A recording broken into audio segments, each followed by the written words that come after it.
The Australian Prime Minister is currently visiting China, and well, the name of the person whose breath is held in anticipation is Donald Trump.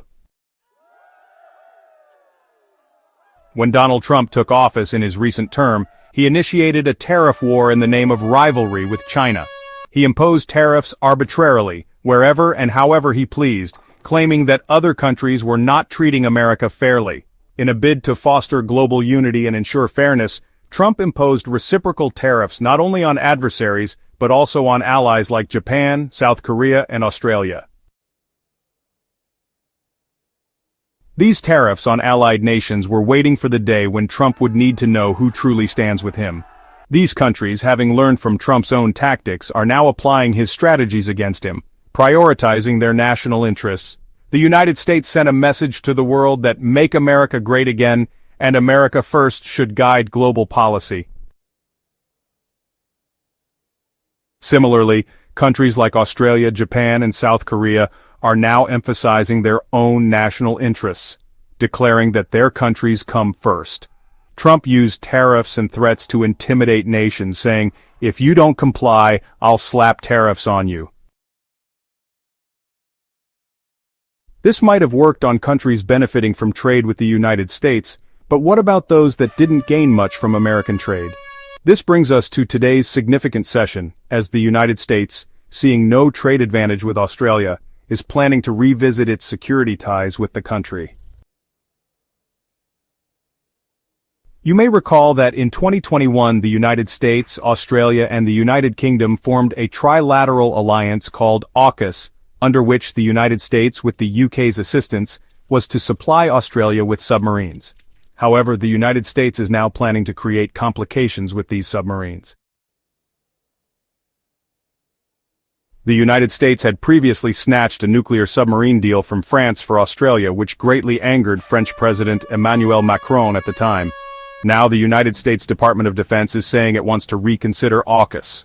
Why is this happening? It appears that America's bargaining power, which once relied on tariffs, is now extending into the defense sector. So, is Australia truly a friend or foe of the United States? As the saying goes, as you sow, so shall you reap. In harsher terms it said, if you plant a neem tree, how will you get mangoes? If you plant a bamboo tree, where will the mangoes come from? Trump, in his bid to assert supremacy, told the world that the United States is the ultimate power and can play the tariff game as it pleases. This approach affected even those countries that had supported the United States over time, including those that facilitated America's global dominance. Historically, you know that the NATO alliance led by the United States was formed to counter the USSR, with America assuring its allies of their security. During the division of the Korean Peninsula into North and South Korea, North Korea was backed by the USSR and China, while South Korea was supported by the United States. This led to years of conflict between the two Koreas. South Korea accepted America's friendship and agreed to follow its policies. Yet the United States betrayed South Korea by imposing tariffs on it. South Korea was among the 14 countries recently targeted with a so-called tariff love letter from the United States after November 9th. Similarly, after World War II, the United States extended a hand of friendship to Japan, saying, "We may have destroyed you with the bombs on Hiroshima and Nagasaki, but now no one will dare threaten you. You are under our protection. Focus on development, not your military." Japan followed this advice, channeling its resources into development and becoming one of the top 3 economies by GDP. Yet, the United States turned around and played the tariff game with Japan, saying, "You've grown too big. Now if you want our protection, you must deal with our tariffs." In essence, the United States leveled the playing field for all the countries it had promised to protect, including allies. The world watched as America even imposed tariffs on countries with no human population, jokingly referred to as tariffs on penguins. In response, allied nations reacted strongly. When tariffs were announced on April 3rd, Trump's allies condemned the move. Japan even threatened to take the issue to the World Trade Organization. Australian Prime Minister Anthony Albanese spoke out saying, "This is not the act of a friend. As the saying goes, a friend's true character is revealed in times of adversity." Albanese conveyed to the United States that its actions were unbecoming, stating, "You've imposed tariffs on us, fine, but why should we give you a 10% tariff in return? We don't like your approach to friendship." However, Trump was adamant, saying, "No, I will impose tariffs." He set a 90-day period for negotiations, but Australia didn't participate as it felt no need to.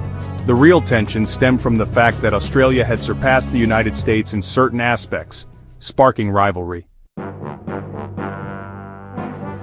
As the United States sent out its tariff love letters, Anthony Albanese embarked on a trip to China.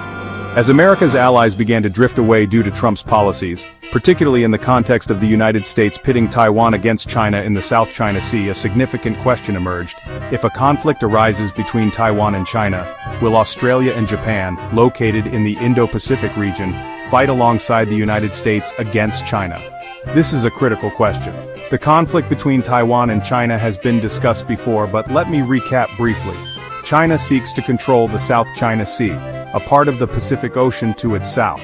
Taiwan, a small island to China's southeast, is governed by people who fled mainland China as part of an opposition party and established a democratic system.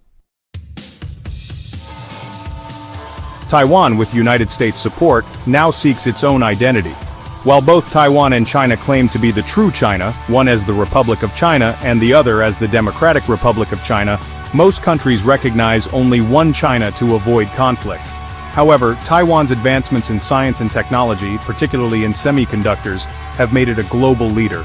Companies like Nvidia and Foxconn, which drive technological innovation, have roots in Taiwan.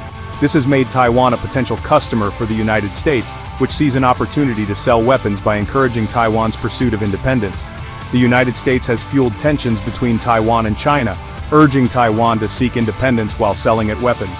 Recently, the NATO chief warned of a potential conflict between China and Taiwan, a topic we discussed 2 weeks ago. Trump, realizing the implications, began assessing which allies would stand with the United States if such a conflict occurred. Meanwhile, Taiwan reported Chinese military aircraft and naval vessels encroaching on its territory, raising concerns. Trump recognized the need to be cautious, as a conflict with China over Taiwan could have significant consequences. On July 12, 2025, reports emerged, as covered by the Financial Times and Reuters, that the United States was demanding clarity from its allies about their roles in a potential war over Taiwan. The United States Pentagon reached out to countries like Australia and Japan asking, "Will you stand with us in a conflict?" Australia's response was telling. While Japan remained silent, Australia's leaders indicated that their stance would depend on national interests, particularly their trade relationship with China. This brings us to the Quad alliance, comprising India, Australia, Japan, and the United States.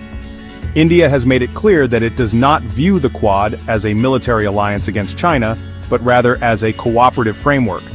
With India's reluctance to militarize the Quad, its relevance is already under scrutiny. So, will Australia, Japan, and the United States unite against China? The answer lies in recent developments. Headlines note that Australian Prime Minister Anthony Albanese is visiting China to focus on trade and jobs, even as the United States questions Australia's commitment in a potential Taiwan conflict. Albanese's 6-day trip to China, which began around July 13, 2025, underscores Australia's prioritization of its economic interests. During his visit, Albanese posted pictures from Shanghai, thanking the city for its warm welcome and emphasizing business opportunities. To understand why Australia is leaning toward China, consider the trade dynamics. Unlike India, which exports more to the United States than it imports, Australia imports significantly more from the United States than it exports, resulting in a trade deficit. The United States earns about $8 billion annually from Australia, while Australia's trade with China is 6 times larger, amounting to over $325 billion in 2023 to 2024. Australia exports $212.7 billion to China, earning a substantial profit. Additionally, Chinese tourists contribute significantly to Australia's economy, with $9.2 billion spent in Australia last year. Albanese's visit included meetings with companies like Trip.com to boost Chinese tourism, and partnerships in industries like iron ore and coal, which are vital for China's steel production. In contrast, United States-Australia trade in 2023 to 2024 was $51.3 billion, with the United States exporting $34.6 billion to Australia and importing only $6 billion, creating a significant trade imbalance. Australia's media and public view Albanese's China visit positively as it aligns with an Australia First policy. Unlike his predecessor Scott Morrison, who was pro-United States and instrumental in forming AUKUS, Albanese is prioritizing economic ties with China. Morrison had committed to a costly AUKUS deal for nuclear submarines, which the United States pitched as essential for self-defense against a potential Chinese threat. However, Albanese's approach signals a shift, as Australia refuses to commit to supporting the United States in a Taiwan-China conflict, emphasizing its trade interests instead. The United States is now reconsidering AUKUS, with reports on July 14, 2025, indicating that the Pentagon wants to make AUKUS work but faces concerns from stakeholders like the United Kingdom and Australia. With the tariff strategy failing, Trump is now leveraging defense equipment to rally allies. The question remains, will Australia support the United States and Taiwan in a potential conflict with China, or will it align with China? If someone like Scott Morrison were in power, Australia might lean toward the United States and Taiwan, but with Albanese the focus is on China. What do you think? Will Australia stand with the United States or prioritize its economic ties with China? Share your thoughts in the comments. If you found this information valuable, please share it with others. If you're new to the channel, subscribe for more updates. Thank you. Take care, and see you in the next session.